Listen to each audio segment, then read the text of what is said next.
Shalom Avrahá.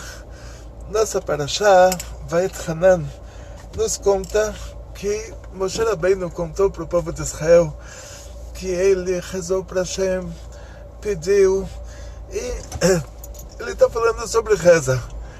Mas, no lugar de usar a linguagem no hebraico clássico que é usado para reza, que seria Vayet Palel, no lugar disso, ele usa outro verbo, ele diz Vayet Hanan.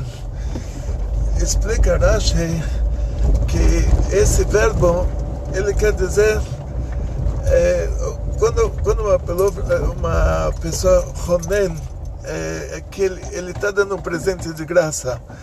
Então, Vayet Hanan quer dizer que eu pedi para Hashem Matanat Chinam, pedi para Deus um presente de graça. Quem mais do que Moshe Rabbeinu, que na geração dele era a pessoa que mais tinha mérito, que mais podia cobrar de Hashem, podia falar para Hashem: olha, Hashem, tudo que você me deu, você ainda está me devendo. Quem mais do que ele? E por que ele pediu Matanat Chinam? Por que ele pediu de presente? Então vamos analisar vários lados. Você contrata uma pessoa para te ajudar a limpar a casa para Shabbat, e ela te pede uma vassoura. O que você fala? Claro, isso é equipamento, né? Então você dá uma vassoura para ela. Você não vai descontar a vassoura do salário dela, porque tudo que ela precisa para fazer o trabalho dela é equipamento. Então também nós estamos aqui nesse mundo, tudo que Deus dá de bom para nós, tudo é equipamento, porque esse mundo aqui não é o paraíso, e muita gente já descobriu, infelizmente na prática, que está longe de ser o paraíso esse mundo está muito longe de ser o paraíso. Inclusive Rabbi Nachman de Breslov, ele disse que ele acredita que tem o próximo mundo por fé. Ele acredita que esse mundo também exista por fé, porque o que ele está vendo é inferno. Então, quando a gente fala sobre o trabalho que a gente está fazendo aqui nesse mundo, e que tudo que Deus dá de bom para a gente é equipamento. Assim, você vai trabalhar, lá você tem um cafezinho, você tem um chazinho, você tem um biscoitinho. Você tem que falar: graças a Deus, esse trabalho ele tem boas condições. Agora, uma pessoa que está trabalhando no esgoto, ele não tem o cafezinho e o chazinho. Então, tem trabalhos com condições melhores, tem trabalhos com condições piores. Por isso que tudo que a gente tem nesse mundo, que Deus dá de bom para a gente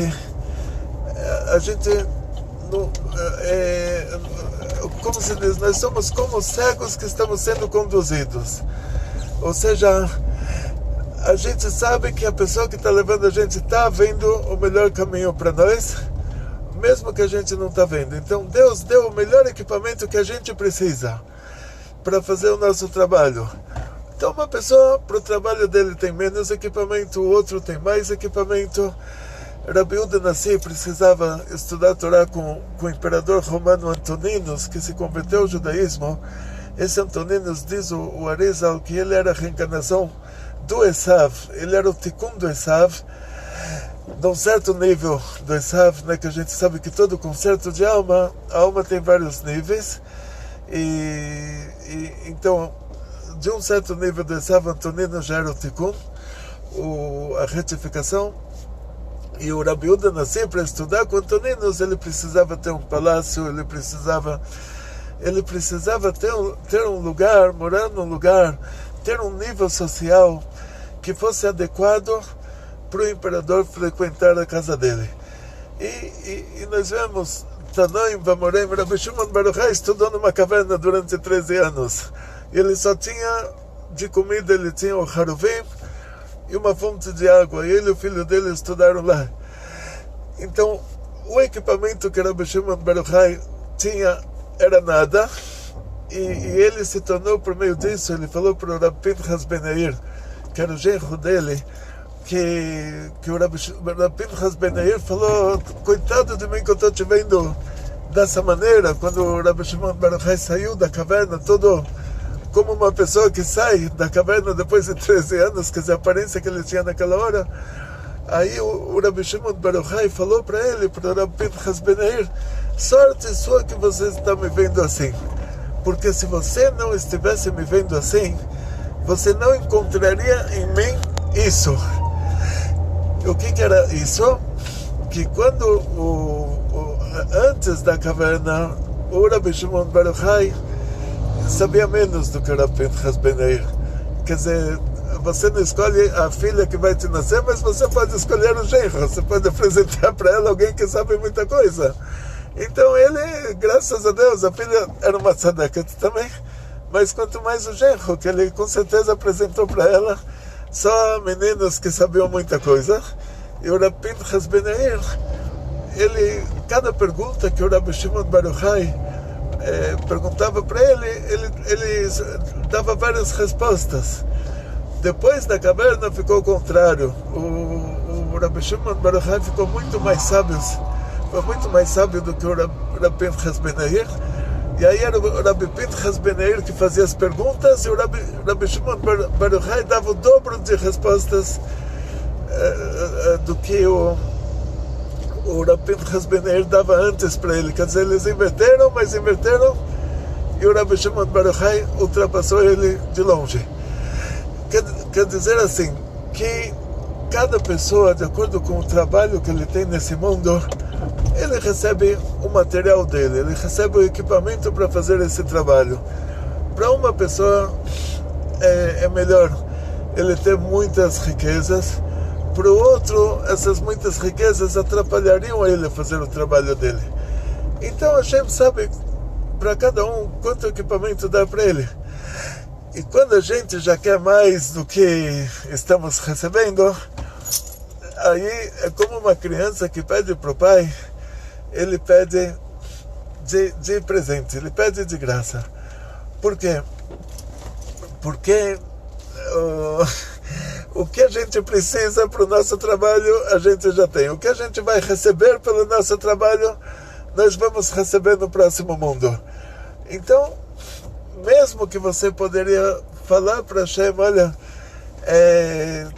eu fiz uma coisa muito boa, eu quero que nesse mérito você me dê alguma coisa, como a gente costuma fazer na tzedakah. Você coloca uma moedinha na tzedakah todo dia e você fala, olha, no mérito você faz o seu pedido.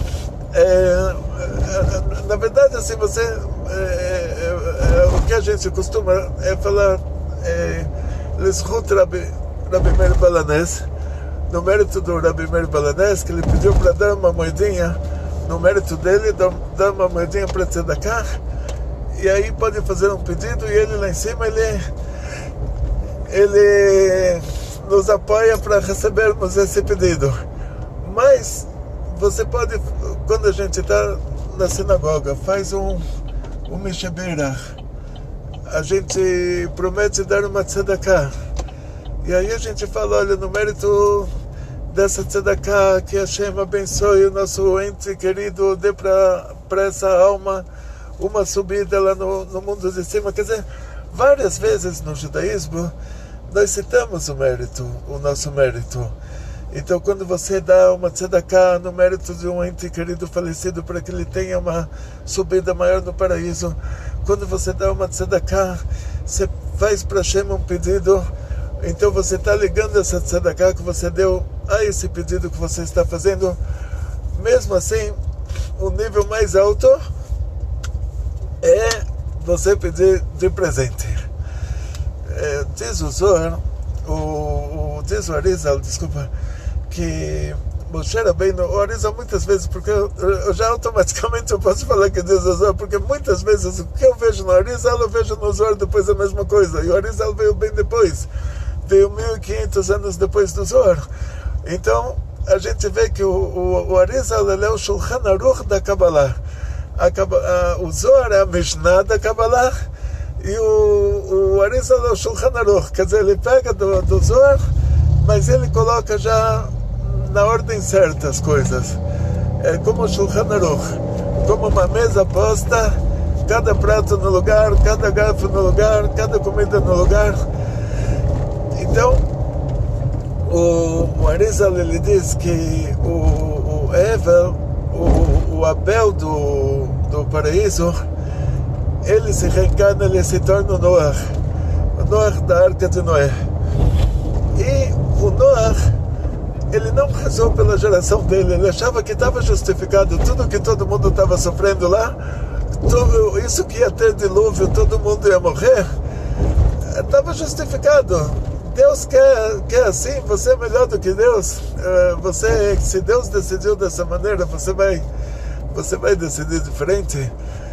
Mas isso não estava certo, pensar dessa forma. Ele não rezou pela geração dele.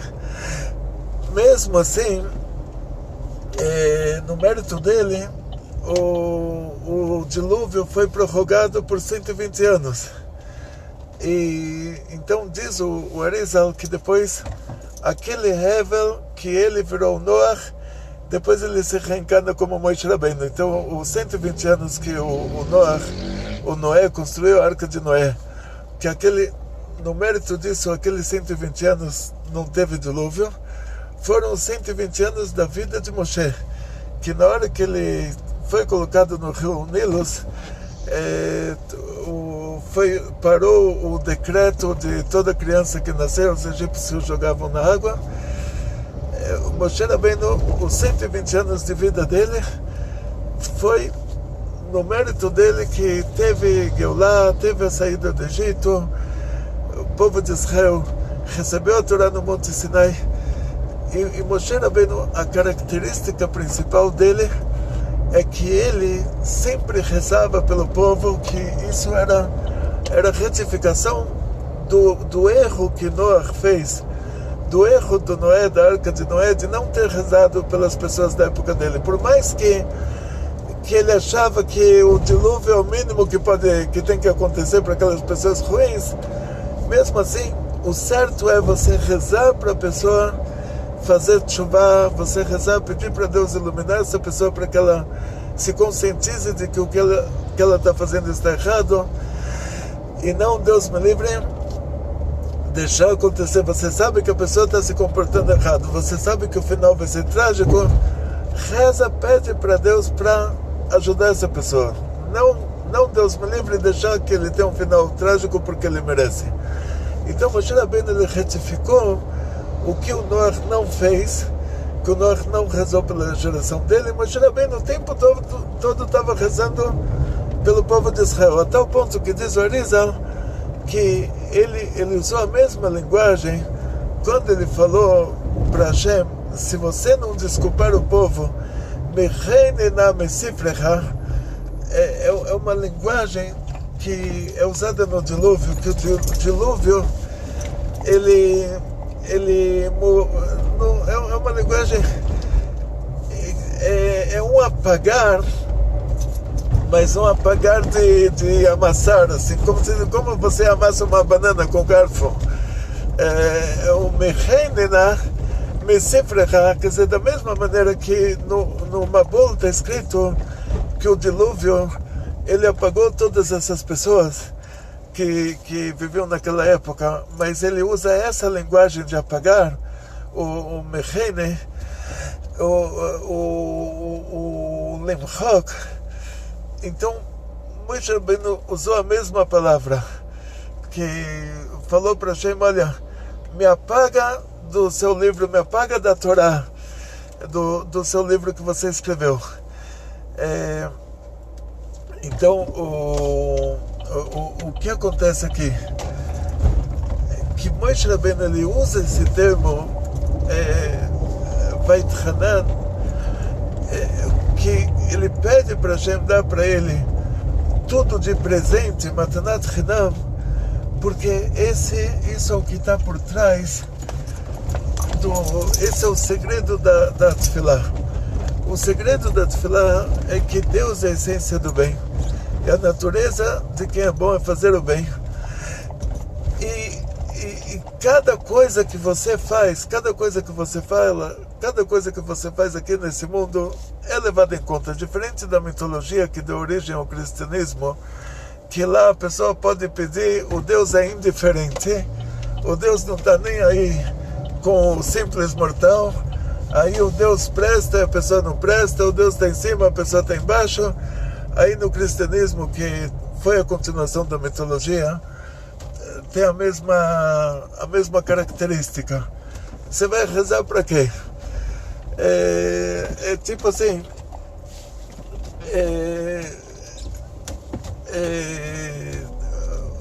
ou seja, assim, Deus não vai ouvir mesmo, e você não merece nada, então você vai rezar para quê? Então, na hora que você, no judaísmo ao contrário, na hora que você reza, você pede para Deus te dar de graça. Aí você não entra nesse aspecto de você não ter um mérito de receber alguma coisa, de você não merecer, porque você vai receber de graça mesmo. Mas você já está pedindo, se tem mérito ou não tem mérito, você está pedindo de graça. Você está pedindo como uma criança que pede para os pais, que a criança não precisa justificar porque ele está pedindo para os pais. Está pedindo de graça, porque ele é uma criança. Então ele pede. Aí essa é a primeira coisa. Aí o Moshe Rabbeinu, ele vem nos dar uma dica aqui. Ele vem nos ensinar como rezar. Ele vem nos ensinar que a gente não deve sentir que a nossa reza lá em cima ela é desnecessária. A gente não deve sentir que nós somos os mortais e Deus é o imortal e nós somos os pequenos e Deus é grande. Ao contrário, a gente deve se sentir como uma criança pequena, que ela nasceu quando os pais já estavam muito velhos. Então, o amor que esses pais vão ter por essa criança, diz o Baal Shem Tov, ele que é o maior amor que pode existir nesse mundo. Os pais de 100 anos de idade que tiveram um filho único nessa idade, então esse amor ainda não é nada relativo ao amor que Hashem tem por nós. Então imagina, quando você vai pedir alguma coisa para Hashem, imagina assim, que Hashem, você é a criança pequena. Tudo que você vai pedir, Hashem, ele vai querer te dar. Se ele não te der, é porque tem algum motivo que impede isso, para o seu próprio bem. Mas o motivo não é o fato de ser você que está pedindo e o seu pedido não ser importante. Muito pelo contrário. Então, uma criança pequena, ele pede uma coisa que ele quer que o pai compre uma faca para ele. Ele viu lá no filme do Ninja que tem aquelas facas japonesas, ele quer uma faca dessas, o pai não compra para ele. E ele fala, olha, meu pai, ele está indiferente do meu pedido. Eu pedi e o meu pai não me deu. Não, muito pelo contrário, seu pai não te deu, porque isso pode te prejudicar. Então, esse tem que ser o pensamento em relação à reza.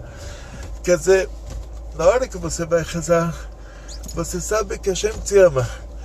Você tem que pedir tudo como Moshe Rabbeinu pediu, Vet Hanan, pedir de graças. Até ele, que era Moshe Rabbeinu, que ele era a pessoa que mais tinha méritos.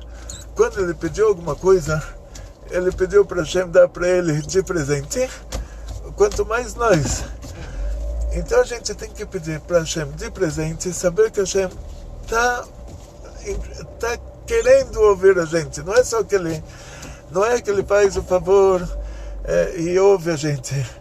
Mas como os pais, na hora que a criança pede alguma coisa, que eles ficam felizes em ouvir o pedido da criança, a criança vem lá todo fofinho e pede todo fofinho, ele já sabe como pedir para os pais, ele já descobriu o jeito de pedir para ganhar. Então, os pais eles ficam felizes que a criança está pedindo. E muitas vezes eles dão o que a criança pediu somente pelo fato de a criança ter pedido e não por outro motivo. Então Moshe Rabbeinu nos revelou isso. Quer dizer, mesmo uma coisa que a gente não tem o direito de ter, mas pelo fato de a gente ter pedido, aí a gente recebe. Quer dizer, o único motivo, o único mérito é o mérito da gente ter pedido. O único motivo da gente ganhar o que a gente está pedindo é o motivo de termos pedido. Então esse que é um detalhe importante. Ou seja, quando você reza, nunca imaginar que o que é a minha reza lá em cima? Se a reza lá em cima é a coisa mais importante do mundo. E não importa a reza de quem, Deus não liberou ninguém de rezar. Ou seja, se a reza para Deus não fosse importante, a gente não teria o mandamento de rezar. Então, isso que pela Torá nós somos obrigados a rezar, e pela Torá reza é você pedir para Hashem o que você precisa, na hora que você precisa. E está escrito que quem pede pelo amigo, ele recebe em primeiro lugar. Então, se você precisa de alguma coisa, em primeiro lugar, procura um amigo que precisa da mesma coisa e reza, pede para Hashem dar para ele. Aí você recebe primeiro. Isso é a primeira coisa. Aí depois, se você não se lembra de alguém que precisa da mesma coisa, já abre o jogo, já pede direto para você próprio. Se você está com medo de não ser entendido a 100%, pede pelo amigo e depois acrescenta, olha, sabe o que? Estou precisando da mesma coisa, vou aproveitar, pedir por mim também. Mas o importante é pedir, o importante é rezar. Que você recebe de graça, em que mérito que você recebe? No mérito que você pediu. Porque Hashem quer que a gente peça. Os pais eles têm muita alegria quando eles ouvem, quando a criança pede alguma coisa. Hashem ele fica muito feliz com a gente quando a gente pede alguma coisa, e quanto mais quando a gente pede pelo nosso próximo. Então vamos aproveitar. A gente aprendeu com Moshe Rabbeinu. Moshe Rabbeinu era a pessoa que mais tinha méritos no mundo. Ele não pediu no mérito dele, ele pediu porque ele pediu de graça, pediu de presente. Quando você chega e você fala, olha, eu me comporto melhor do que outra pessoa, e a outra pessoa tem o carro do ano, e o meu escritório é um carro velho, então quer dizer que o equipamento que você precisa para o trabalho que você faz é esse. O equipamento que ele precisa é aquele. Ou Deus me livre, vai saber outros motivos que eu não quero entrar. Que na época do Nabucodonosor, o rei da Babilônia, que mandou destruir o primeiro Bet HaMikdash, a pessoa mais rica da época dele era ele. Porque ele estava recebendo nesse mundo, por 3 passos que ele deu em honra a Hashem, e fora isso ele não fez nada de bom na vida, ele estava recebendo nesse mundo o pagamento por isso. Então, por causa disso, em primeiro lugar, assim, não pensa no que o outro tem e você não tem, e não reza dizendo, olha, eu me comporto melhor, eu como kasher, eu guardo o Shabbat, eu rezo todo dia, então eu mereço mais o que eu estou pedindo do que aquele outro que não faz nada e ele tem o dobro. Faz como Moshe Rabbeinu, pede de graça que você ganha mais. Mas não se esqueça de pedir. Nunca pense que Hashem está de pirracinha com você, porque isso é idolatria, isso é mitologia.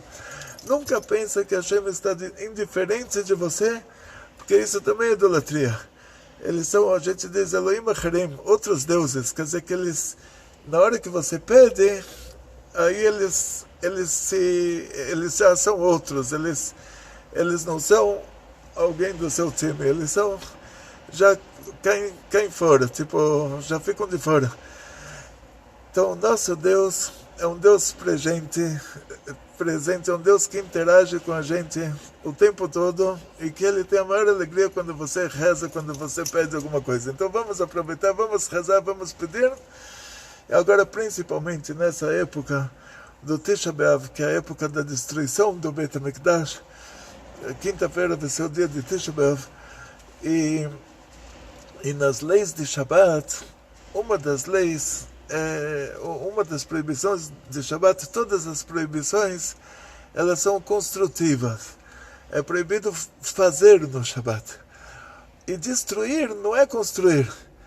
Então, por que é proibido destruir no Shabbat? Porque é proibido destruir para construir. Quer dizer, demolir uma casa pequena para construir naquele lugar uma casa grande. Se for destruir por destruir, quer dizer, rasgar o saquinho do pão para dar halá, para comer halá, aí não tem problema. Você está destruindo por destruir. Mas se é rasgar o papel higiênico porque você precisa daquele pedaço, então você está construindo o pedaço que você precisa. Então, quando Deus deixou que o primeiro Beit HaMikdash fosse destruído, é para que o segundo fosse construído, para que o segundo fosse destruído e o terceiro fosse construído, que o terceiro ele é eterno. Ele já desce pronto do céu. O Navi Heskel, o profeta Heskel, ele nos contou as medidas do terceiro Beit HaMikdash. Todas as medidas alegóricas que não dá para colocar no papel, quer dizer que ele já vai descer do céu, aquelas partes já vão descer do céu prontas. As medidas que são nas nossas medidas a gente vai construir, quer dizer, uma participação a gente vai ter.